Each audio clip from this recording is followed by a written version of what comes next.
Hi, yeah, just going to quick go over a few things for this geography. I mean, I've been using this for the last, well, I think we've been using it for since last September. What are we in now? January? No, must have been roughly about June, July time we started this. Just so, but if you look at something I'm just doing here, if you go onto the edXL Pearson's education site, you can get free, basically free lesson plans and stuff like that. And so far, let me show you what I've done with mine. Hang on. There's this bit, which is, it gives you the lesson 1 here, lesson 1, and basically if you're going to start with the global climate, let's have a look, see if it looks. So I've got hazardous earth at the beginning. Climate, it is climate in here, so the climate, this is the climate, so that's the first bit.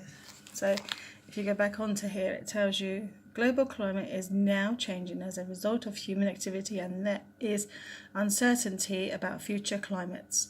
And it just gives you learning objective, and then content, vocabulary, concepts, processes and ideas, which is all that bit there, and then play, don't worry about that bit. And then we have, come on, teaching activities and resources. So it gives you a list of plenary, how do you say that? Plenary, a starter, and some main activities there to do work through the book. And obviously each lesson is about, I think, an hour long. So that is the whole 1 hour lesson. The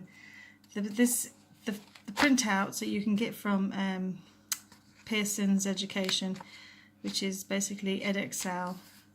They do past exam papers as well. Obviously this is where I get most of my information from. And it does go with this book, because this is edXL by Pearson's as well. So everything in this book corresponds to all of this on here. So if you're doing the climate page, then you can just go to this part and get them to, read it to them. Global weather, and then activities, how human activities, industry, transport, energy and farming produce greenhouse gases, and just go through everything with them and their interpretation of everything. And then you sort out some lesson plans about this bit here. So yeah, so we are using this book. This is the Geography B, which I'm putting her down for. But also, if you turn to the back, which I didn't really pay much attention to, if I can find it now. I think it was no, I've gone past it, I don't know where it is now. 286, is it? No. It gives you some stuff here. It's back here, hang on.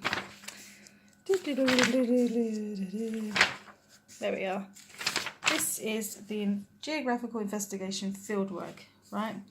So it gives you fieldwork investigations to help you understand 2 different environments in depth. Through practical research, you will investigate 1 physical environment, coastal change and conflict of river processes and pressures, and 1 human environment, dynamic urban areas or change in rural areas. So you're learning, it tells you all what you're going to be learning there.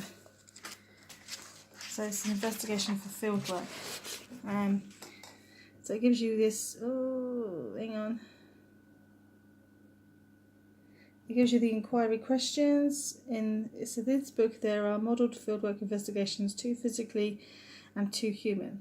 So there's sort of pages, investigation coastal lines, which is that bit there. And there are some on the other pages. I think if you go through it all, it should be the activities and assessments and the components. So as a homeschooler, we have to still do field work. So it was really hard to try and figure out how to do it. So now I've got all these information here, which I'm sure I can, if I go onto their site, I can download the investigation so we can do it.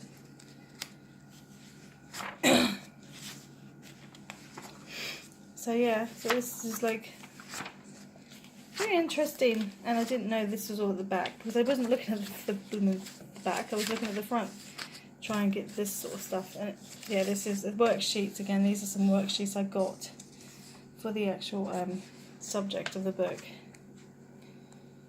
So yes, so this does come with some information on fieldwork if anyone is interested, and I'm sure you can actually get another book which is just for fieldwork.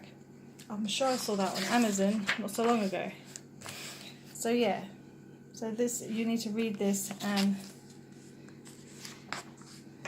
so this is in this book. So it is in this book. There's Fieldwork Investigations, and then it says on page 150 you will find an example of an investigation in the impact. So yeah, so you can go from this. So this is very interesting, and what you really need to know if you need to do a field work, do lots of field work. So, and this is the ISBN number if you need it to buy. Oh, there we go. There we go. So yeah, I think that's it anyway. Unless, nope, sorry, wrong one. The wrong one. That's the ISBN number. So there we go. That one up there is for the Active Learn Digital. So this one is for the Active Learn Digital service. So I think you can still use it though. No, I don't think you can. But yeah, this is the book ISBN number. So if you're interested and you want this book, or even go to the pearsonschools.co.uk, which is there, and maybe get some information from them. You can buy these books from them as well. So hopefully this will be come in handy for you. But yeah, it's a good book, and you can get worksheets to go with this, like I have here for the tectonic page, which is not this one but it's back there, and other information sheets. So very worth having. But like I said, if you do need to go to Pearson's and get the lesson plans, and they should be quite a lot. I got quite a lot here, so we actually haven't really done very many of these because we're not doing geography very much at the moment, because we're doing geography next year. So I'm planning this, and I can plan the field trips a bit better then. She's got 3 exams this year, so we're concentrating on those 3 exams first, and then going to go on to the other 3 next year. Oh my god, can't even turn the pages. But this is a scheme of development dynamics, so you can get quite a lot of information and to help for the lesson plans, and it's worth getting the printout. I think I've got quite a lot. So yeah, for the starters, you get a few starters in there as well. Oh my god, come on. You get starters in there, so, and then main and starters and plenary. So yeah, so you've got quite a lot in there, and they're all hour lessons. You make them an hour long. The keywords also, they put keywords in this, like urban economy, formal employment, informal employment, economic sectors, economic structure, and working conditions. So there's loads. I'm missing a few pages. So, but again, it is. I printed it all up and stuck it in here, so it was easy to get to. And it gives you homework ideas as well. Which mega city has the most global influence, and explain why, whatever. So yeah, and that's it. So yeah. So I thought that would help. Just help really. I also did download some information about what we need to do for field trips and stuff. So there's some bits on the back, and I did those bits as well. So yeah, I think this was the rivers and landscapes one, and the urban issues is there. I think that was all I got. Yeah, but I need to do some more research on the field work part of this, because we need to do at least 2 to 4 trips so she can do her geography exam. So yeah, so hopefully that'll be interesting for you all. So thank you Like and subscribe if you want more videos. I'm sorry I haven't been around for a while, but been concentrating on my daughter's education for a little bit and had to sort out her exams. So thank you for being patient. Hope to see you soon. Bye.